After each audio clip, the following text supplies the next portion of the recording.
G'day gamers around the world and welcome to today's gaming news reaction / opinion show, where today's topics are going to cover only really one thing out there today, and there's not a lot of people happy out there. Obviously EA has made a big move, but we'll talk about it a bit more on the other side. Mass Mikeey Gaming.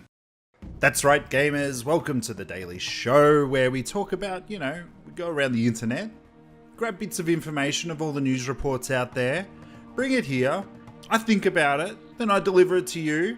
And guys, don't forget, if you have already made up your opinion on the whole situation, put your comments in the section down below. And while you're at it, don't forget to give us a thumbs up in case you like the video, and share and subscribe the video, because you know what, your friends might like games and be mad just like us over here. And don't forget to ring a ding ding ding ding that bell, which is the notifications one, because you don't want to miss any of these videos, do you? So let's get into just the elephant in the room. It was announced today that EA has closed the doors on developer Visceral. So what does that mean with them closing Visceral, you might ask? Well, Amy Hennig, the lead writer of such amazing games as the Uncharted series, that really awesome series of games that everybody loves, never complained about it. You know that one? Yeah, she has actually been writing the current Star Wars game for their current action-adventure game that they are making over at Visceral. What does this now mean? The Star Wars title, which we haven't really seen that much about. We've only seen a few snippets here and there. Saw a few shots of Tatooine and it all looks amazing. So with the closure, what does this mean for the Star Wars game? Well, according to EA, throughout the development process, after testing the game concept with players and listening to feedback, we've decided to create an experience players will want to come back and enjoy for a long time to come. Throughout the development process, we have been testing the game concept with players, listening to feedback about what and how they want to play, and closely tracking fundamental shifts in the marketplace, wrote EA EVP Patrick Sunderland in a statement today. It has become clear that to deliver an experience that players want to come back and enjoy for a long time to come, we needed to pivot the design. We will maintain the stunning visuals, because that's all friggin' gamers care about, isn't it? Authenticity in the Star Wars universe, and focus on bringing a Star Wars story to life. Importantly, we are shifting the game to be a broader experience that allows for more variety and player agency. He continued, leaning into the capabilities of our Frostbite engine and reimagining central elements of the game to give players a Star Wars adventure of greater depth and better to explore. I don't know what that means. In turn, Visceral Games will be ramping down and closing. The development of the Star Wars title the studio was working on will be handed over to a development team from across EA Worldwide Studios. It will be led by EA Vancouver, which has also been working on the project.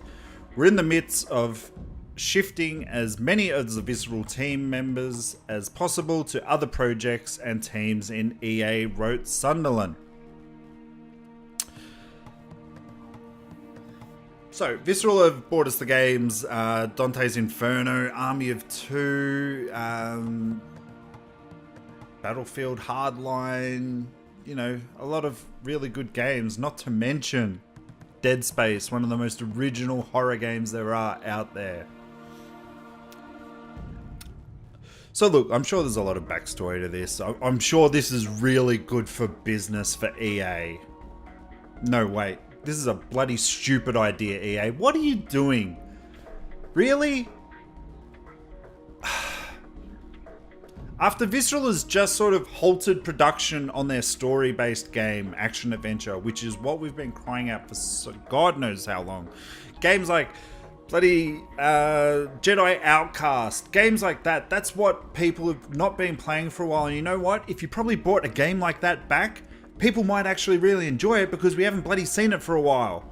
We don't want whatever your playtesters, I do put air quotes on your playtesters, because I bloody well reckon that they are the heads of that sort of make the money, and wonder what loot boxes we can put in here. We're giving them a single player story on the new Battlefront. That should be enough. So they have said that it is going to be a single player, but I don't believe it for a second. Unless this is going to be Knights of the Old Republic 3, which I don't think it's going to be, because that's a BioWare game. Leave the RPG to BioWare. You know what? I'm sad for the guys that are probably going to be losing their jobs. I'm sad for the people that are going to have to be packing up and moving to God knows where, because it's, as I said, EA Worldwide Studios. That means worldwide. And all the time that they've been putting into this game, Amy Hennig is an incredible writer. She has written so many great gaming stories there are out there. It's just phenomenal to really sort of try to understand what has happened here. Since acquiring the Star Wars title, EA has brought out 2 Star Wars games. Battlefront 1 and soon to be Battlefront 2. Battlefront 1 had absolutely no story whatsoever, a multiplayer game where you could, buy the Ultimate Edition and never friggin' play it like I did. And Battlefront 2, which is coming out with loot boxes, which you can buy, which is obviously going to keep bringing players back. We're not stupid, EA. Unless you do something like completely left of center, like bring out a Mirror's Edge game, which no one was expecting, and then because it failed. So you guys probably think that you know what's best for everything, because you guys were holding out on the Mirror's Edge sequel for so long. I don't know what you guys are planning, but it had better be good, because people are getting tired of this shit. Not only did you close BioWare earlier this year, merge BioWare, that, with the time that they had for Mass Effect to make, they didn't have enough time, did they? You know that.